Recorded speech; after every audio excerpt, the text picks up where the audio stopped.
Hi, I'm David Chislett, the weapon of mass creation, and this is the Mavericks of Mass Creation, which is a series of unscripted conversations between myself and Maverick leadership expert Judith Germain. Together, we believe that Mavericks and creativity combine to make an irresistible force for change. Change that is sorely needed in this world that is developing faster than at any time in our history.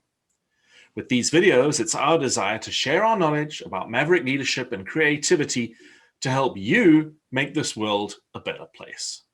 Now, in today's talk, we're going to talk about why Maverick leaders need to innovate. Hello, Judith. Hello, hello.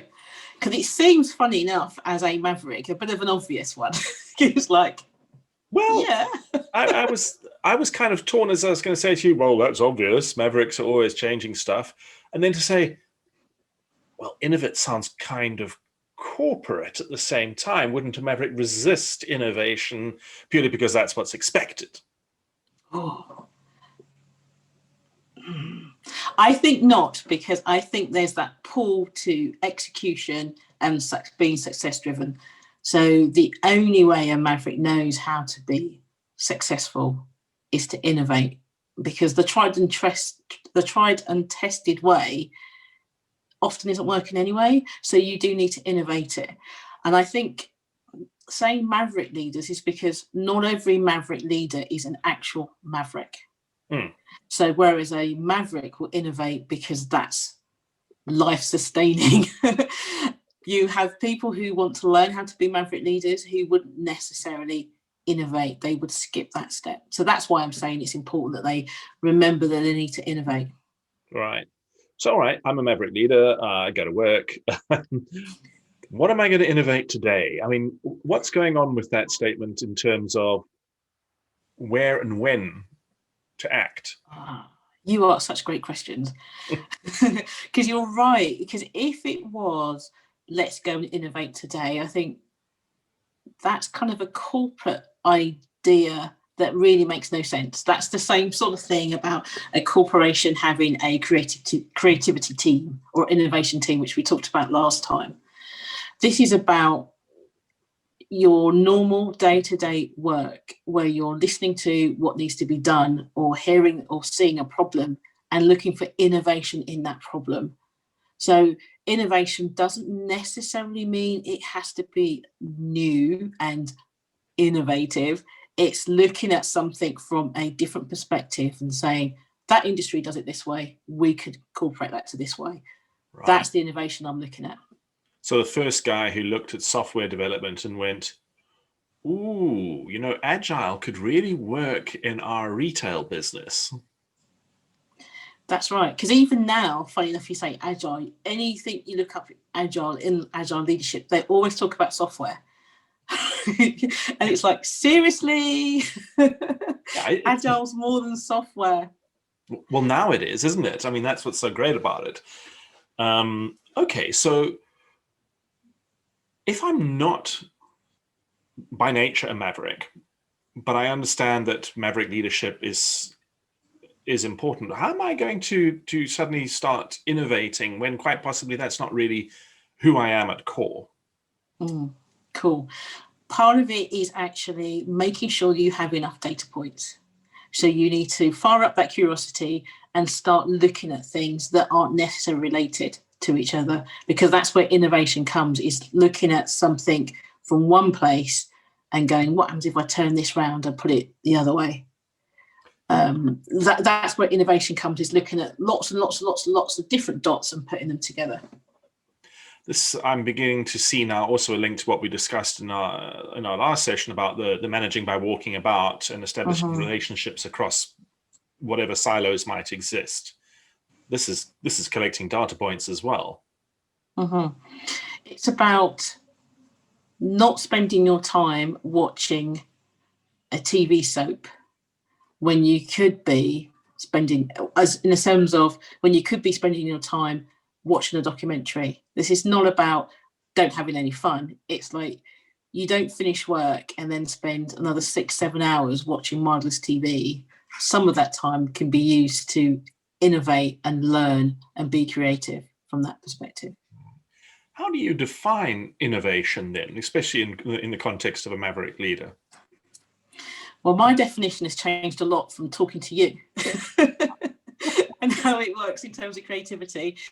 And you've worn me down with some of your views. So it's a bit of a work in progress, but thank you anyway. I would say innovation is taking something or seeing something that has not happened before. So you may be using existing products, services, items, but you're mashing them into a new form. And quite often that innovation, for me as a Maverick leader, is no one else has thought about that, as opposed to the tools are new. It's how you've used them is new. Okay. You're laughing because you know I'm walking back to your way of looking at things. Well, I mean, the example I always give to people, people love to talk about, oh, well, let's just pick on Uber as being so disruptive. And I'm like, well, no, actually, it's not. All it's doing is changing the process of middle-class people being able to hail a taxi. It's not disrupting anything. Okay, it's kind of, it made life for the existing taxi drivers difficult, but it didn't disrupt anything. It didn't introduce a fundamentally new concept into the notion of taxis, like self-driving cars or being picked up by a drone, and yet that simple change revolutionized the taxi industry. A tiny change, really.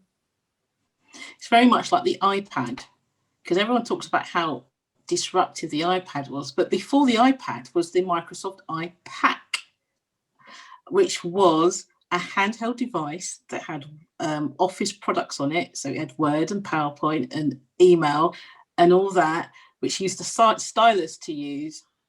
And if anything, it's the forerunner of the iPad. So the iPad is innovative, but it wasn't entirely new. It just looked a lot better than the iPack probably did. Oh, yeah. Was way better in functionality. But again, it's that the innovation came from seeing something that was existing and looking at how it could be done differently, as opposed to starting entirely from scratch. Yeah, because it's about newness, right? Isn't it? So anything that's new, it doesn't have to be the whole idea. All right, interesting. Are there sort of fundamental principles that would inform a Maverick leader with regards to innovation? I mean, I ask that because some people are quite skeptical about this idea of, that creativity or innovation are a bit like guns. They can be put to evil purposes. Well, they can. I mean, if we think about the atomic bomb or something, and that's the difference with Maverick leaders, because they're working towards the greater good. So if they were innovating and they saw something that could be used for ill, they're likely to stop on that innovation. Right. And that makes a difference between a Maverick leader and someone who's not. Okay. But you talked about fundamental principles, and I guess a Maverick leader is always innovating to the point where innovation is something they're not thinking about. So if somebody said to me in the past, you're very innovative, I'd be like, really? But that's because I think that this is just normal behavior. Right. So you're not still using, what was it, Windows 98 or what have you, because it's normal to just go with the upgrades and change and go through, rather than to stubbornly hold on to this because I know how this works. I think it's to do with the process, isn't it? So the way that a Maverick leader thinks is someone presents a problem. Most people will say, what have you tried? The Maverick leader doesn't say that. They say, what are you trying to achieve? Why is it not working? Yeah. And then that's where the innovation comes. It's not from the point of, well, what have you tried? And they're not trying the tested. They're immediately innovating from that point of, well, what do you want it to do? Why is it not doing what you want to do? Hang on a second. Have you tried this? That's where the innovation comes. And that's normal for a Maverick. So those who are looking to become Maverick leaders will be doing that with everything they're presented, not when they're called on to innovate. And I think that's the difference. Right. Okay. And then but everyone turns around and goes, but if it ain't break, broke, don't fix it. Yeah, but most of the time, things aren't working the way they should do anyway. So it might not be broken, but it sure ain't working properly. So it's not working like it could work. There is another potential outcome out there. Yeah, and that's where the curiosity comes, isn't it? And Maverick leaders, as we talked before, don't like the comfort zone. So, okay, so we have a pen. We have the fountain pen. Great, that works really well. Not as well as it could do, though. So let's innovate and produce something easier than a fountain pen. Right. A pencil. Well, there's a pencil. I love that idea. There's pencils with all the lead, so you don't have to sharpen them. There's a lovely story about NASA, because even a ballpoint pen relies on gravity. So NASA spent millions trying to figure out how to get a pen to work in zero gravity in outer space. And the Russians just sent the cosmonauts up with pencils. See, that's Maverick. That's a Maverick leader thinking about it and going, why? Why do it this way? Because that takes it back to, what are you trying to achieve? What we're trying to write in a place with no gravity. In a big organization, how many people can actually answer that question? What are you trying to achieve? I would argue that everyone can answer that question if the question's asked. Because even if you have no authority or no power, you have a brain and you can reason. Which means that you can innovate. Because sometimes you have bosses who really don't know what they're doing. It's probably why people hire me to help. So if you're working for a manager, for example, who's unable to be strategic, be able to innovate by your questioning and the good questions you're asking, you are forcing them to strategize. You force them to innovate through the questions that you're asking. Reverse management. So yeah.